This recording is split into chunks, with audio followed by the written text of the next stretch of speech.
हाँ भैया, पिछले 4 तारीख की बात है, मंगलवार के।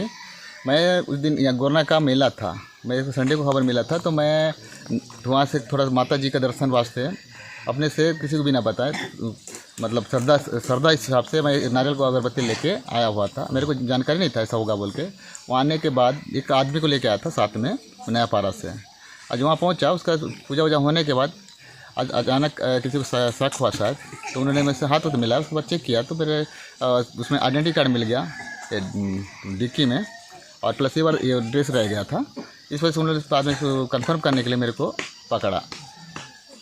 तो इतने दिन तक माओवादी आपको अपने साथ रखे थे, इस दौरान क्या आपके साथ मारपीट किए या ऐसा कोई भी घटना को अंजाम दिए क्या आपके साथ? ऐसा बिल्कुल नहीं। जो इन्होंने एकदम घर टाइप का, अपने छोटा भाई टाइप का व्यवहार किया। बस इन्होंने इतना कहा कि जो नियम अपना रहता है उतना रहेगा, बस भैया आप इधर उधर भागने की कोशिश मत करना, आप सही हो, आप जो भी पूछा जाएगा उतना का सिर्फ बताइएगा, आप क्या है क्या नहीं उसकी करेंगे, आपको कोई चीज़ का। उन्हें जहाँ जहाँ मेरे को ले गया बाकायदा आगे पीछे रहते थे, पानी से लेकर खाने का हर चीज़ ख्याल रखते थे, सोने वोने के समय सभी गाइड लगते थे, और जो पूछताछ करते थे। उसके बाद फिर भी वो बार बार ही बोलते थे कोई तकलीफ़ तो नहीं है। और बड़े बड़े जो नेता लोग भी थे माओवादी वाले, वो भी आके मिलते थे और पूछते थे तुमको कोई परेशानी नहीं, सिर्फ आप सही बताना। मैं जो भी बोलता था, जो हकीकत बोलता था, मैं इतने सालों के पूरा रिकॉर्ड उनके पास खोल के रखा था। उस हिसाब से उन्होंने बिल्कुल मेरे को अपने परिवार जैसा रखा।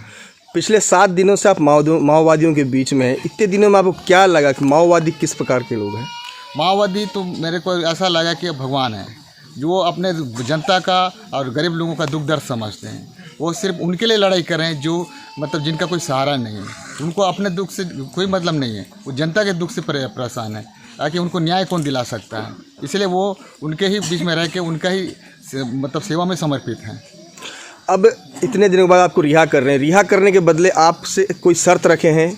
मेरे से कोई शर्त नहीं रखा। उन्होंने सिर्फ इतना कहा कि जो भटके हुए हैं, अपने जो लोकल जो भाई बंधु हैं, जो जिसमें पुलिस में गए हैं, वो अपने घर द्वार आ सकते हैं, अपने ज़मीन जायदाद को कमा के खा सकते हैं। ज़्यादा होता है छोटा मोटा दुकान खोल सकते हैं, या फिर कोई मतलब डिग्री है तो चपरासी वगैरह जो भी सिविल विभाग में वहाँ कर सकते हैं। लेकिन इसमें जाकर अधिकारियों को बात मानकर अपने से वो मत लें, बस इतनी उन्होंने गुजारिश किया है। और यही डिमांड किया है कि मतलब जो भी इसमें है नहीं जाएँ, और आप जो हैं भी तो आ जाएँ, उनको हम कुछ नहीं करेंगे। इसके पहले आप उद्बोधन में ये कह रहे थे कि मतलब यहाँ से जाने के बाद अब मैं पुलिस की नौकरी छोड़ दूंगा, खेती बाड़ी करूँगा, इसमें कितनी सच्चाई है? पूरी तरह सच्चाई है, क्योंकि मैं भी ऐसे इससे पहले जाने वाला था, क्योंकि 25 साल सर्विस पूरा हो चुका है। गांव दौर में देख रेख करने वाला कोई नहीं है, सबसे बड़ा मैं हूं। फिर भी इस दौरान एक घटना घटी तो उससे मैं और संतुष्ट हो गया कि अभी अपने मतलब गांव में भी इनका डर नहीं।